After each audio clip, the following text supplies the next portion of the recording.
Olá, sejam todos bem-vindos ao Clube do Livro. Hoje nosso tema será Normalidades da Raiz da Aorta.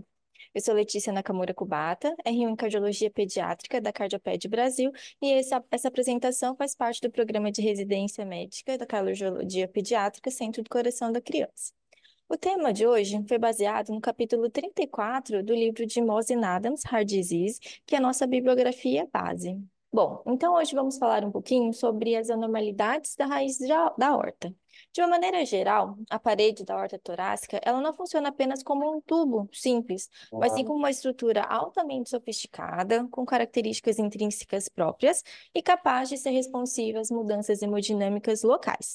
Existem várias alterações que podem acometê-la, e dentre elas a gente pode citar a dilatação progressiva da raiz da aorta, e ela tem sido relatada em diversos defeitos cardíacos congênitos, tanto aqueles que já foram reparados, ou cirurgicamente, ou hemodinamicamente, quanto aqueles ainda que não foram reparados. E dentre essas diversas anormalidades da raiz da aorta, vamos dar destaque aos distúrbios hereditários do tecido conjuntivo, representados pela síndrome de Marfan e a válvula aórtica bivalvulada, que vão servir como modelos importantes para entender essa origem, né, no manejo das aortopatias.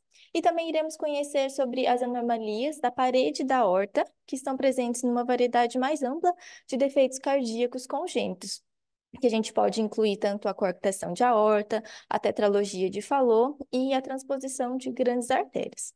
Então, a seguir, vamos explorar um pouquinho esses detalhes e as lesões prevalentes de cada cardiopatia, analisando a patologia, as opções de tratamento, como que é feito o diagnóstico. Então, aqui, nessa imagem retirada do livro, podemos ver diferentes padrões de aortopatias que são observadas nas doenças cardíacas. Então, aqui na imagem A, é uma visão anterior de uma raiz aórtica normal. Tanto a raiz está normal, quanto a aorta ascendente, quanto o arco aórtico. Já aqui ao lado, nessa imagem da letra B, a gente tem uma aorta, né, uma raiz da aorta representada em um paciente com a síndrome de Marfan. Então, aqui a gente vê essa localização típica da dilatação aórtica ao nível dos seios de Valsalva. Já aqui em C, a gente tem um padrão assimétrico de dilatação da aorta ascendente, e esse tipo de característica, esse tipo de alteração, ele é comum nos pacientes que possuem a válvula aórtica bivalvulada. Já aqui na letra D, nós temos uma dilatação uniforme, aqui da raiz da aorta, em pacientes que fizeram a correção da tetralogia de Fallot. Agora eu vou explicar um pouquinho cada uma delas, dando os detalhes de cada um. Vamos começar então pela síndrome de Marfan. A síndrome de Marfan é uma doença hereditária do tecido conjuntivo e é resultante de mutações nos genes da fibrilina 1. E esse gene, né, o FBN1, ele está localizado no braço longo do cromossomo 15, na região 2, banda 1 e subbanda 1. A sua prevalência, ela é estimada cerca de 1 em 5.000 a 10.000 nascidos vivos, e eles afetam igualmente tanto o sexo masculino quanto o sexo feminino. E aproximadamente um quarto das pessoas afetadas, ela tem uma mutação de novo. O que que é isso? É uma ausência de histórico familiar prévio da doença, é uma mutação nova que surgiu. A síndrome de Marfan, ela também tem um padrão de herança autossômico dominante e tem uma alta penetrância, e ele vai afetar quase todos os portadores de seus alelos, mas apresenta uma grande variabilidade fenotípica. A síndrome, ela possui manifestações em diferentes sistemas, como no sistema cutâneo, no sistema esquelético, no sistema cardiovascular e ocular. E ela é considerada, então, e também ela é considerada um modelo prototípico para uma patologia aórtica. E por que que isso acontece? Isso porque praticamente quase todos os pacientes que são afetados com essa síndrome, eles apresentam dilatação ou uma dissecção aórtica durante a sua vida. Tem sempre essa malformação relacionada à raiz da aorta. Dentre algumas alterações, temos as alterações oculares, as cardiovasculares e as musculoesqueléticas. Dentre as alterações oculares, a gente pode citar o deslocamento do cristalino, o deslocamento da retina e a miopia. Já relacionado ao sistema cardíaco, cardiovascular, o portador da síndrome, ele pode apresentar uma dilatação de aorta, um prolapso de válvula mitral e ou da tricúspide, uma dissecção e rompimento aórtico, Já entre as alterações musculoesqueléticas, nós vamos ter juntas flexíveis, membros compridos em relação ao tórax, deformidades torácicas, escoliose, cifose, como a gente consegue observar aqui nessa imagem de um paciente portador da síndrome. Em relação à fisiopatologia, nós temos uma alteração na parede da aorta. E essa alteração, ela é conhecida como necrose cística da média. E ela é caracterizada pela degeneração das fibras de colágeno e elastina. No entanto, essa alteração ela não é exclusiva da síndrome de Marfan. A gente pode encontrar ela em outras causas de aneurismas aórticos torácicos não relacionados à síndrome. E o principal gene envolvido nessa patologia é o FBN1. E ele atua principalmente na rede microfibrilar extracelular, conectando as células musculares lisas vasculares às fibras elásticas circundantes. E isso é o que proporciona a capacidade de elasticidade do tecido. Esse gene FBN1, ele também controla a disponibilidade do fator de crescimento transformador beta, que cuja sua principal característica, assim, cuja sua sinalização, quando ele é estimulado excessivamente, a gente também tem um aumento da raiz da aorta e anormalidades da válvula mitral. Aqui, então, eu trouxe uma imagem para tentar detalhar melhor, para a gente entender um pouco melhor sobre como acontece essa fisiopatologia. Bom, então, o gene que é afetado na síndrome de Marfan está presente, né, localizado no cromossomo 15. E esse gene, ele decodifica, né, ele codifica uma proteína grande que é chamada de fibrilina. Os indivíduos que têm a síndrome de Marfan, eles vão ter uma cópia não funcional desse alelo e também uma cópia saudável. Então, dessa maneira, eles vão produzir uma mistura tanto de proteínas saudáveis quanto proteínas que não são funcionais. E as células, então, responsáveis, né, pela construção do tecido conjuntivo, elas produzem essa proteína, a fibrilina 1, e elas vão liberando ao redor, né, no tecido, no qual as suas moléculas, elas vão formar microfibrilas longas, que são semelhantes a fios, como a gente consegue ver nessa primeira imagem de um paciente normal. E a principal função dessas microfibrilas é tornar o tecido conjuntivo resistente e elástico. E, como uma função secundária, também ajudar a controlar os fatores de crescimento e desenvolvimento do próprio tecido. Agora, algumas pessoas que vão ter a síndrome de Marfan, elas vão produzir a proteína fibrilina 1, mas ou em uma quantidade insuficiente, né? Então, a gente comparando a de um paciente normal com um paciente portador da síndrome, a gente tem uma quantidade menor delas, ou então aquelas que são existentes, elas podem estar alteradas, elas podem não ser funcionais, como a gente pode observar aqui. Então, acaba tendo essa perda, né? Essa deficiência na elasticidade do tecido conjuntivo. Já em relação ao diagnóstico da síndrome de Marfan, ele vai se basear principalmente em fundamentos clínicos. Além disso, necessita de uma abordagem multidisciplinar, porque há uma grande variedade de manifestações em vários sistemas. E então, como são muitas manifestações, muitos sistemas relacionados, numa tentativa de facilitar e uniformizar o diagnóstico, foram criados os critérios de Gantt, que se baseiam em sintomas dos diferentes sistemas, né, associados ou não à história familiar, bem como utiliza alguns critérios chaves, que vão ser o aneurisma da raiz da aorta e a ectopia lentes, que eu vou mostrar nos próximos slides. Agora, caso o paciente não preencha esses critérios necessários, não significa que a gente não pode excluir a síndrome de Marfan desse paciente. Isso porque tem alguns que vão apresentar os sintomas só depois, ou também vai ter uma variedade na gravidade, né, da síndrome de Marfan, e é por isso que é importante fazer acompanhamento desses pacientes a longo prazo. Enquanto isso, em relação à triagem genética, né, ela pode ajudar no diagnóstico, ela pode ser complementar à avaliação clínica, principalmente em casos que a gente está suspeitando da síndrome, ou então quando tem algum membro da família portador, porque eles podem carregar, né, a mutação nos genes. No entanto, as mutações nesse gene, no FBN1, eles não são específicas para a síndrome de Marfan. A gente pode encontrar essas alterações em outras doenças, em uma ampla gama de fenótipos. Bom, aqui eu trouxe, então, um quadro, né, tabela aqui, para falar um pouquinho de como são esses critérios da nosologia de Gantt para a síndrome de Marfan. Então, quando que a gente pode fechar o diagnóstico para síndrome? A gente tem que preencher alguns critérios.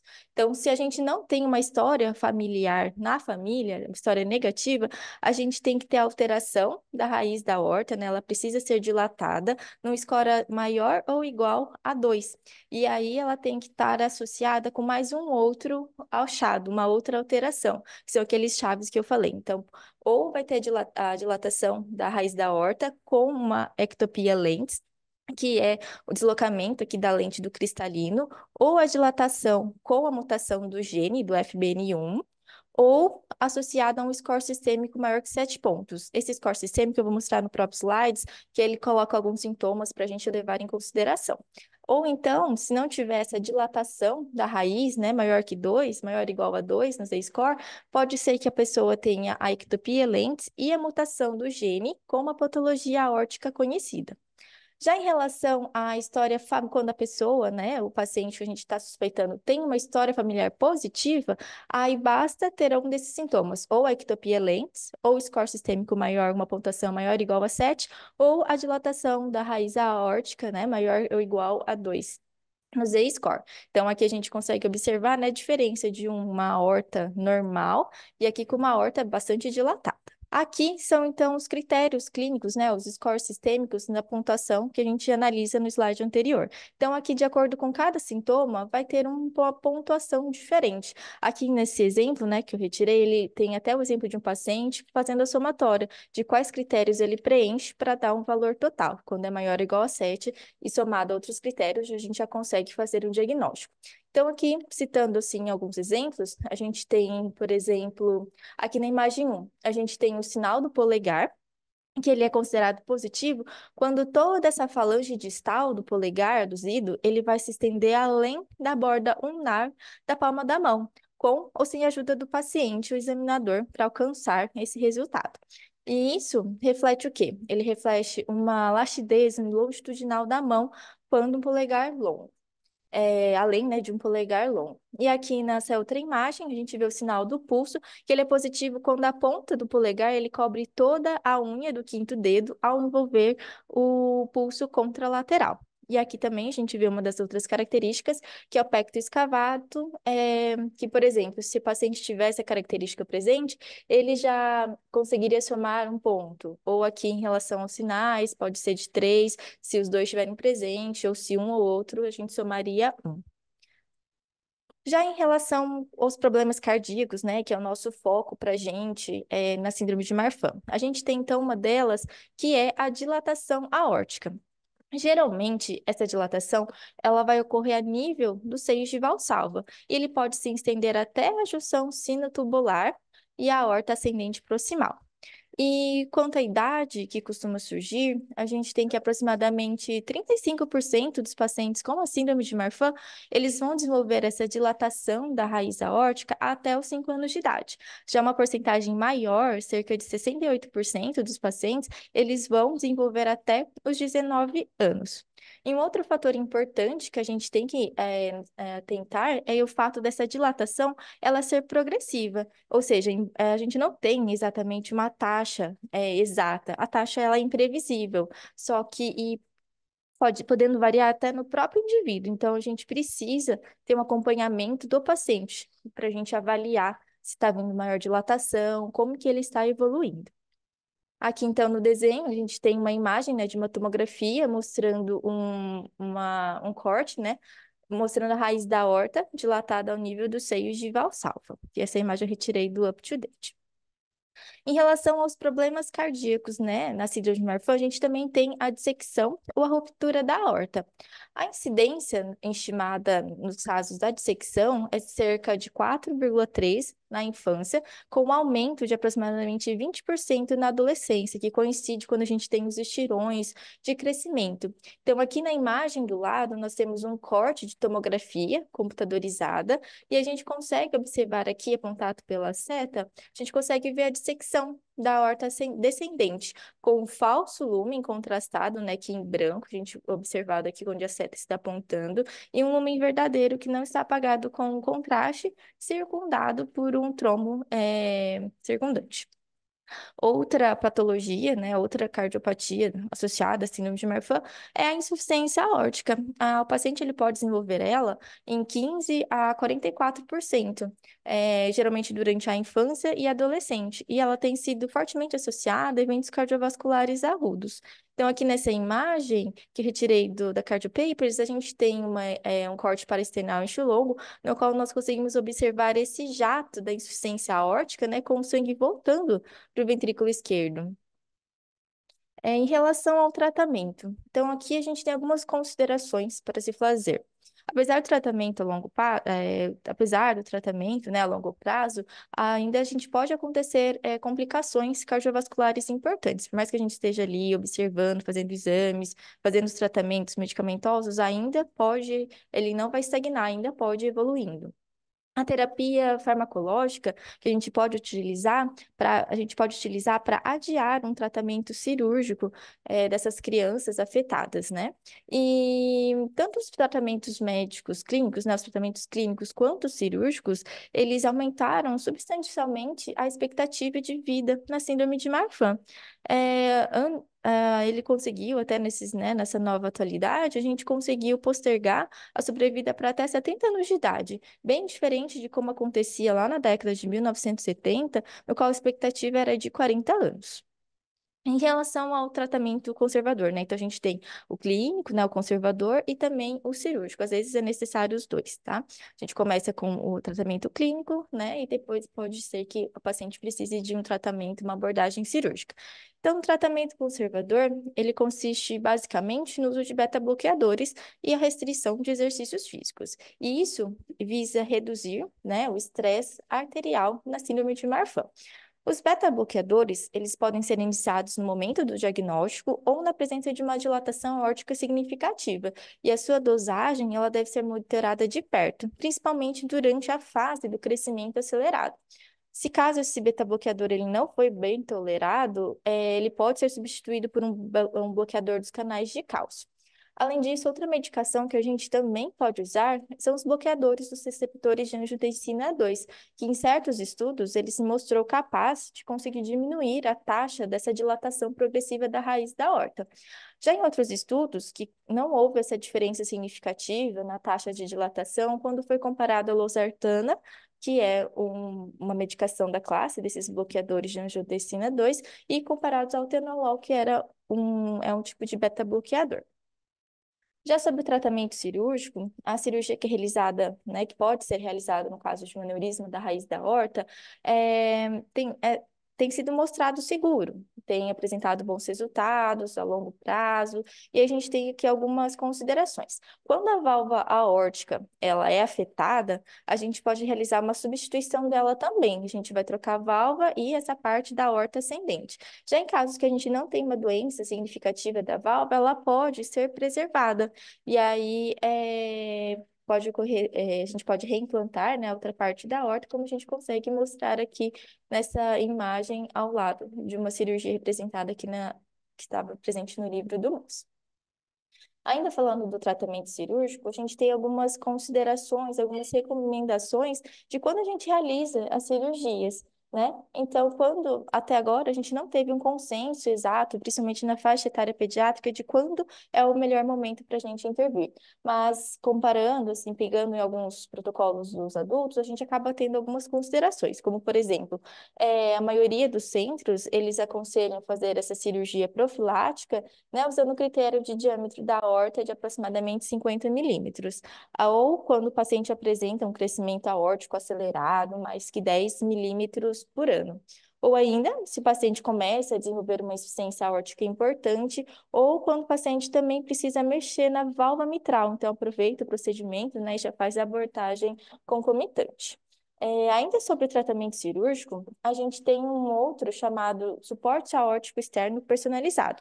E essa é uma alternativa cirúrgica experimental ainda, que está sendo investigada na Europa, e até agora ela tem sido aplicada principalmente nos adultos jovens, principalmente na síndrome de Marfan. Nessa técnica, as dimensões da aorta dos próprios pacientes são usadas para fabricar uma réplica de uma aorta em plástico, que também é feito um suporte externo personalizado de malha de tecido.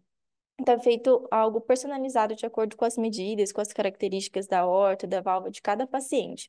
E, então, esse protótipo, né, essa prótese, ele pode ser posicionado ao redor da raiz e a horta ascendente sem necessidade de uma circulação extracorpórea. E que acaba, né, gerando uma operação mais curta do que uma abordagem convencional. E esse procedimento, ele foi proposto pela primeira vez nos anos 2000 por Tal Goldsworth. E uma curiosidade é que ele foi um engenheiro que possuía a síndrome, ele tem a síndrome de Marfan, e na época ele apresentava um aneurisma da raiz da aorta. E aí ele, com a sua equipe, eles desenvolveram essa estrutura, né, formada por poliéster, que foi feita sob medida para envolver sua aorta. Ou seja, foi uma peça totalmente personalizada para ajustar-se ao tamanho da sua aorta e do seu coração. E aí ele acabou também encontrando um cirurgião, né, para assumir esse desafio de se juntar a ele nessa abordagem inovadora. E 10 anos depois, ele está bem. E, subsequentemente, outras mais 45 pessoas tiveram seus próprios dispositivos personalizados implantados. Esse procedimento, então, ele poderia ser uma rota nova cirúrgica, uma alternativa para os adolescentes e crianças mais velhas, embora os dados ainda precisam ser melhor estudados, melhor avaliados. Já em relação aos diagnósticos da síndrome de Marfan, é recomendado realizar um ecocardiograma a cada 6 meses, né?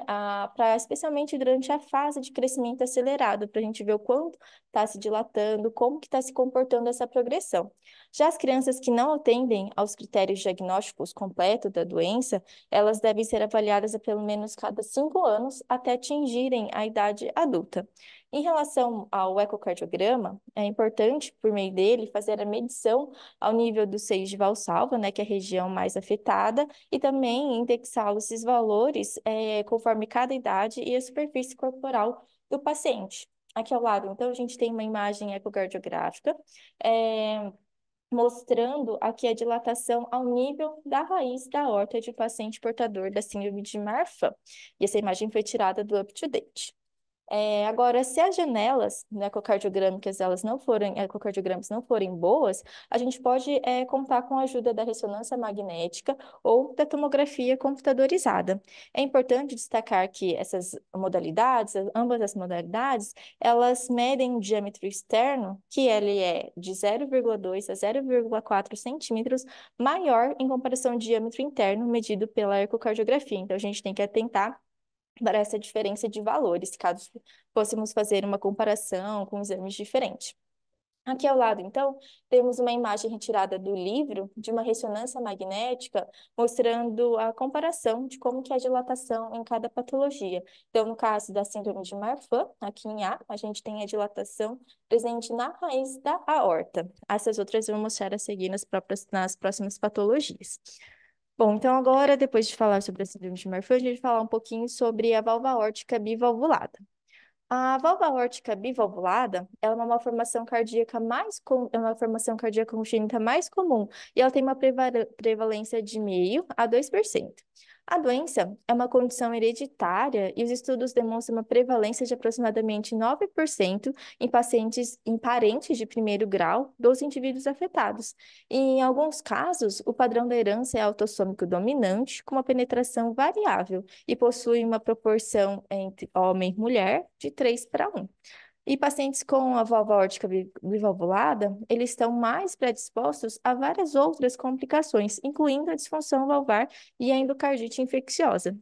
Além disso, ela também está associada às patologias estruturais da parede da aorta, né? Que a gente pode citar tanto a coarctação, quanto a dilatação, quanto a formação de aneurismas.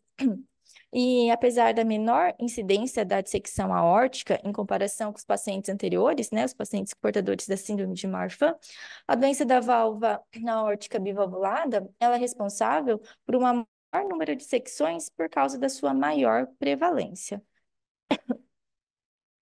O termo valva aórtica bivalvulada, ele é utilizado para descrever um amplo espectro de malformações, incluindo a valva aórtica bivalvulada verdadeira, que ela vai denotar a presença de dois folhetos valvulares completamente desenvolvidos, ou a valva aórtica bivalvulada funcional, que a gente tem a presença de três folhetos, né, dos quais dois vão estar fundidos, aí dependendo, aqui a gente tem as localizações, ou desse lado, ou em relação a esses dois folhetos aqui para baixo. A gente também tem um outro tipo no quais os três folhetos vão estar fendidos, ficando uma vazão única, mas aqui ele fala da válvula aórtica bivalvulada verdadeira e a válvula aórtica valvular funcional. Em relação à patogênese, que leva essa dilatação aórtica nesses tipos de pacientes, a gente ainda tem uma obscuridade. A gente não tem estudos exatos falando qual que é a sua exata causa, mas ela pode estar relacionada tanto aos fatores hemodinâmicos quanto a normalidades estruturais da própria parede aórtica. A patogênese, né, da remodulação da parede vascular, que leva a essa dilatação, ela permanece incerta e pode estar relacionada, então, a alterações genéticas, como, por exemplo, as evidências de necrose cística da camada média da aorta, e é relacionado também a deficiências do gene do FBN1, que a gente tem uma síntese reduzida da fibrilina, ou então, quando a gente tem essa deficiência, a gente tem um desprendimento das células musculares lisas vasculares, ativação de metaproteinases da matriz e indução da apoptose acelerada. Então, apesar, é semelhante ao que acontece até na síndrome de Marfan. A diferença é que na síndrome de Marfan, a gente tem a mutação nos genes, no gene. Aqui não. Mas a patologia, assim, ela segue bem semelhante nessa parte histológica. Aqui nessa imagem retirada do livro, a gente tem, então, aqui na imagem A, uma imagem histológica de uma aorta normal, com uma distribuição normal das lâminas elásticas aqui em roxo.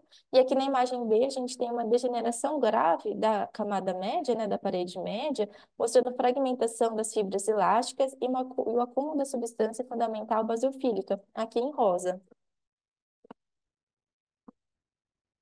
O gene, além disso, a gente tem outros genes envolvidos também nessa patologia. A gente pode citar o NOT1, que está associada à válvula aórtica bivalvulada esporádica, ou também a aneurismas aórticos torácicos, aumento da deposição de cálcio na válvula aórtica, ou também mutações relacionadas aos genes ACTA2, deficiência do óxido nítrico endotelial, ou até uma possível ligação com o cromossomo X, porque geralmente a gente tem até a válvula aórtica bivalvulada associada à síndrome de Turner e uma predominância no sexo masculino. Então, fala a favor de uma possível ligação ao cromossomo X. Embora, além disso, então a gente tem os fatores hemodinâmicos, que aí vai carregar riscos distintos, dependendo de como que é a morfologia dessa válvula aórtica bivalvulada. Aquelas que estão orientadas de uma forma antero-posterior, ela tem uma maior probabilidade de desenvolver insuficiência. Já aquelas que estão relacionadas direita e esquerda, ela tem uma maior propensão a fazer estenose, resultando em diferentes padrões de fluxo na aorta. Também relacionados a fatores hemodinâmicos, foram realizados experimentos in vitro que demonstraram que as células, né, da parede, elas vão desenvolver, vão se moldar diferentemente de acordo com o nível de estresse de cisalhamento na sua parede. Então, as válvulas aórticas bivalvuladas que têm características estenosantes, elas criam um jato de alta velocidade, impondo maior estresse de cisalhamento na porção anterolateral direita da aorta ascendente. Já aquelas que têm características predominantes de insuficiência, elas aumentam a tensão da parede devido a volumes sistólicos mais altos e se correlacionam com uma dilatação da raiz aórtica. Em relação ao diagnóstico e segmento, devido a essa dilatação geralmente ser silenciosa e devido a essas altas taxas de mortalidade em pacientes que possam desenvolver uma dissecção aórtica, é necessário fazer os exames de imagem de maneira anual. É o que o pessoal tem recomendado nesses casos, até que uma taxa seja estabelecida, até que fique mais padronizado nessa taxa de progressão. E dentre os exames, a gente tem algumas considerações a se fazer. A imagem pelo ecocardiograma, ela pode não fornecer uma avaliação completa. Isso acontece porque na ortopatia, do caso dos pacientes com a válvula aórtica bivalvulada, a localização ela é mais distal, a localização máxima dela fica mais distal. Então, é diferente do que acontece na síndrome de Marfan, que era bem mais próxima à raiz mesmo, que no seio de Valsalva. E aqui do lado, então, nessa imagem, a gente tem uma tomografia, né? É, desculpa, a gente tem aqui uma imagem de eco mostrando essa válvula aórtica bivalvulada, né? Mostrando aqui esses dois folhetos, mas que está funcionando normalmente, nesse caso da imagem. Em relação a gente tem algumas vantagens da ressonância em relação à tomografia computadorizada. A vantagem é que, com a ressonância magnética, a gente consegue avaliar simultaneamente tanto a patologia em si da válvula aórtica, quanto a presença ou não de uma disfunção ventricular, sem expor a paciente à radiação. Além disso, a gente consegue também fazer uma avaliação das propriedades elásticas da aorta ascendente e aí, com isso, fazer uma estratificação de risco. O que que a gente tem que ressaltar aqui? As recomendações recentes da American Heart Association incluem realizar a triagem ecocardiográfica de parentes de primeiro grau, os pacientes portadores da válvula aórtica bivalvulada. Isso porque os membros da família afetados, eles podem apresentar uma dilatação isolada e aumento da rigidez da aorta também, mesmo na ausência da válvula aórtica bicúspide. Aqui, então, temos aquela mesma imagem, mas agora fazendo a comparação, aqui no caso da válvula aórtica bivalvulada, a gente tem essa imagem e a gente observa essa dilatação mais acima, comparado à região da dilatação na síndrome de Marfan. Em relação ao tratamento, ele também fala sobre o uso profilático dos beta-bloqueadores para que tenha uma dilatação aórtica maior que 40 milímetros, sem insuficiência da aórtica significativa, sem insuficiência aórtica significativa. Já em relação a qual momento a gente fazer uma abordagem cirúrgica, principalmente nos pacientes jovens, ainda é um desafio. E aí a gente tem algumas considerações que o livro traz, que é, por exemplo, o limiar da dilatação aórtica de 50 milímetros, seria considerado além, né, do valor do adulto, já mostrando uma dilatação importante, ou uma taxa de crescimento aórtico maior que 10 milímetros ao ano, ou uma necessidade de cirurgia da válvula aórtica se o diâmetro for maior que 45 milímetros. E além disso, nesses tratamentos, a gente pode fazer a preservação da válvula quando o anel aórtico for maior que 18 milímetros. Em relação à preservação da válvula aórtica bicúspide, bivalvulada, ela não é necessariamente contraindicada, exceto se tiver uma insuficiência significativa, uma distorção do folheto ou calcificação, ou seja, se ela mesma estiver afetada, senão a gente consegue preservar, até porque a alteração ela fica mais acima, né? A gente também pode usar enxertos valvares compostos, que é preferível em secção aórtica aguda, e folhetos valvares aórticos anormais. E também a gente pode utilizar os homoenxertos, né, que vão ser uma alternativa quando esse anel for menor que 18 milímetros. Porém, nesse caso dos homoenxertos, a durabilidade ela é menor. Em relação ao tratamento, a gente tem o procedimento de Ross, que na verdade ele também permanece controverso, mas apesar assim, dos resultados satisfatórios, ele acaba sendo utilizado, né? Mas mesmo assim ele tem algumas limitações. Então, nesse procedimento, o que que é feito? É retirado a válvula pulmonar e colocado em posição aórtica, e no lugar de onde era a válvula pulmonar é colocado um homoenxerto. E aí, nesse caso, as limitações vão ser quanto à durabilidade, quanto à dilatação desse autoenxerto, né? E a presença de insuficiência aórtica e dilatação da raiz aórtica pré-operatória. Quando elas são muito grandes, o prognóstico pode ser um pouquinho pior. Agora, então, falando mais rapidamente de mais duas patologias, que vão ser, no caso da tetralogia de Fallot e coarctação de aorta. No caso da tetralogia de Fallot, né, só lembrando que a gente tem aquelas características clássicas, né, que é uma CIV grande, obstrução da via de saída de VD, hipertrofia do VD e cavalgamento da aorta. E nesse caso, a dilatação da raiz da aorta é uma característica, né, conhecida dos pacientes com tetralogia de Fallot que não foram ainda para cirurgias, e ela tem sido atribuída ao aumento do fluxo sanguíneo aórtico, né, aumenta aqui o fluxo de sangue para a aorta, devido ao shunt que o paciente apresenta de direita para a esquerda. Aqui, então, a gente tem algumas porcentagens de como que é a incidência da dilatação. Então, lembrando que na de Marfan é na região dos seios de Valsalva, na válvula aórtica bivalvulada era um pouco mais acima, e aqui no caso do Fallot, a gente pode ter várias localizações. Então, aqui nessa imagem, a gente consegue observar que, comparado aqui, vou de cima para baixo. Então, cerca de 63% acomete a aorta ascendente. Cerca de 61% vai dilatar na região sinotubular, cerca de 87% vai dilatar na região do seio de Valsalva e 88% aqui na região do anel aórtico.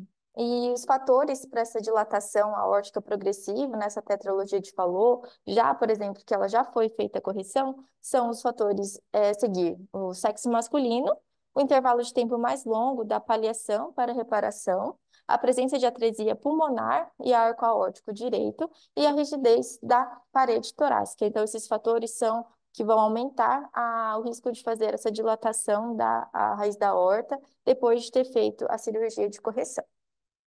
Em relação ao segmento e tratamento, é recomendado realizar exames de imagem da aorta anualmente. E assim como ocorre na doença da válvula aórtica bivalvulada, nós não temos um consenso sobre o tratamento profilático com beta-bloqueadores em pacientes com tetralogia de Fallot e dilatação da raiz aórtica. Além disso, não foram relatadas diretrizes para o momento adequado de quando a gente precisa abordar cirurgicamente a raiz da aorta. Estudos relataram que a dissecção aórtica ocorreu apenas em alguns casos isolados, no qual o diâmetro aórtico era maior ou igual a 55 milímetros e o paciente apresentava fatores de riscos adicionais. Portanto, a gente tem que a substituição da raiz aórtica, ela deve ser considerada em pacientes com Fallot, quando o diâmetro aórtico exceder 55 milímetros, principalmente quando há indicação de implante da da válvula pulmonar.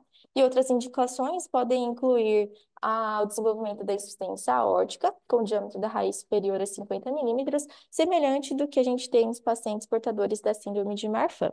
Então, aqui novamente aquela mesma imagem tomográfica, aqui era Marfan, aqui a válvula aórtica bivalvulada e aqui um paciente pós-correção cirúrgica de tetralogia de Fallot. Então, já em relação à coarctação de aorta, ela representa de 5 a 7% de todas as cardiopatias congênitas e dos pacientes afetados, né, mais de 50% tem uma válvula aórtica bivalvulada com anormalidades estruturais subjacentes semelhante àquelas alterações da camada média aórtica. E um fato importante é que os estudos da história natural da doença relatam a dissecção da aorta como uma causa de morte em cerca de 19% dos pacientes com a coarctação, podendo chegar até 50% quando a gente tem ainda uma válvula aórtica bivalvulada associada. Diversos estudos foram feitos para descobrir quais seriam as causas desses problemas, se eram causados por alterações intrínsecas ou influenciadas por fatores hemodinâmicos. Dentre esses estudos, foi visto que as anormalidades estruturais da camada média da aorta, elas estavam presentes em pacientes já nas suas primeiras 24 horas de vida, implicando então que é uma causa mais intrínseca, né? Uma causa intrínseca subjacente, o paciente já nasce com essas alterações.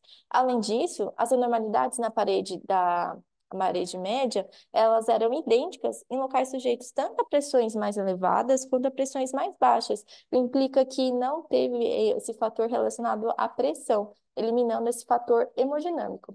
No entanto, foi sugerido que a hemodinâmica ela tem sim um impacto nessas alterações, no caso na forma da hipertensão sistêmica, porque pacientes com coarctação, eles podem ter uma incidência aumentada da dissecção de aorta ascendente quando essas duas entidades, né, coexistem, quando a gente tem a hipertensão sistêmica associada junto com alterações da camada da parede da aorta. Então, aumenta a incidência se esses dois fatores estiverem presentes. E ainda falando sobre os fatores de risco, mesmo que, apesar do reparo cirúrgico ele ser bem sucedido na coarctação, aproximadamente 9% dos pacientes vão desenvolver aneurismas tardiamente da operação, e podendo até ter um potencial de ruptura e possível morte. Além disso, a existência concomitante, então, da coarctação com a válvula aórtica bivalvulada, associada à idade avançada, eles vão ser preditores importantes da formação de aneurisma na aorta ascendente. Em outro dado, é que tanto a válvula aórtica bivalvulada quanto a coarctação, ela tem uma predominância masculina conhecida, bem como uma associação à síndrome de Turner, levando então à hipótese de estar relacionado ao cromossomo X.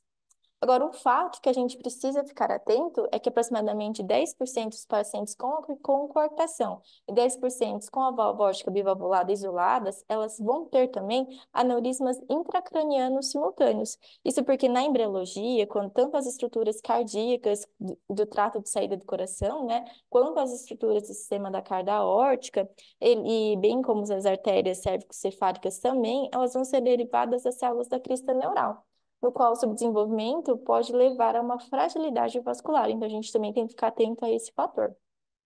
Já em relação ao segmento, desses pacientes, o acompanhamento é feito por imagens da aorta, recomendado em pacientes com a coarctação, independentemente se for feito um reparo prévio ou não, para a gente conseguir detectar precocemente essas alterações na parede. Já sobre o tratamento, tanto o uso profilático de beta-bloqueadores, como qual o momento apropriado para a cirurgia, ainda também é bastante incerto, principalmente em nossa faixa etária, que são as crianças, né? E a maioria dos centros, ele utiliza critérios aplicados para cirurgia aórtica semelhantes a síndrome de Marfan. Então, como vimos todos esses fatores, possíveis complicações, a coarctação é considerada uma doença ao longo da vida e requer uma vigilância constante desses pacientes por toda a vida. Então, mesmo que, por exemplo, o paciente tinha coarctação, fez a cirurgia, corrigiu, a gente não pode, assim, deixar de acompanhar. A gente tem que fazer constantemente exames para avaliar se não pode estar tendo alguma outra complicação. E agora, por último, a gente tem a transposição das grandes artérias. Elas representam, né, 5% de todas as cardiopatias. A gente também tem a predominância do sexo masculino e de todas, assim, as operações, a operação do switch arterial, ela se tornou a técnica preferida, né, para fazer a correção da TGA. Só que esses pacientes também, após o reparo cirúrgico, elas não estão isentas de complicações tardias e elas também podem fazer disfunções na neo-aorta, também pode ter dilatação da aorta ascendente proximal e também pode ter uma insuficiência aórtica. E as anormalidades presentes na TGA também são semelhantes àquelas observadas tanto na síndrome de Marfan quanto na válvula aórtica bivalvulada.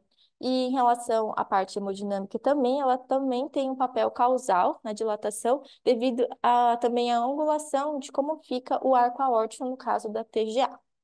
Em relação ao segmento, a gente considera que a neo-aorta está dilatada quando o Z-score for maior ou igual a 3, e esse Z-score ele foi relatado em 33,4% dos pacientes em um acompanhamento médio de 5 anos.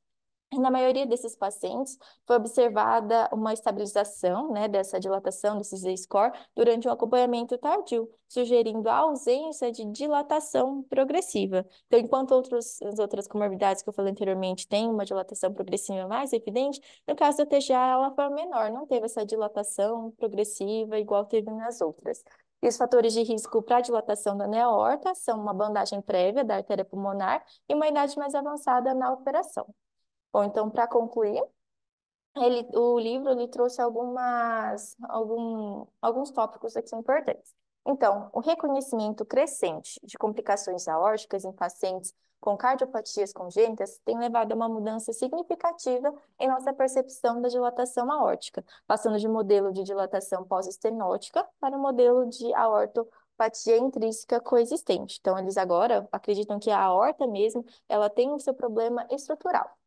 Ainda há escassez de dados em termos de triagem genética disponíveis e desenvolvimento de novas terapias. Então, nessa parte da genética, das novas terapias, ainda tem bastante a se estudar. O prognóstico de pacientes com anormalidades na raiz da aorta melhorou substancialmente devido ao diagnóstico precoce e intervenção oportuna. Então, quanto mais cedo a gente fizer o diagnóstico, quanto mais de perto a gente acompanhar o paciente, melhor vai ser seu prognóstico, melhor vai ser sua sobrevida. E à medida que a expectativa de vida desses pacientes aumenta, também vai aumentar a nossa compreensão desses mecanismos patogenéticos envolvidos na doença aórtica. Bom, acho que foi isso. Então, aqui são as minhas referências. Obrigada.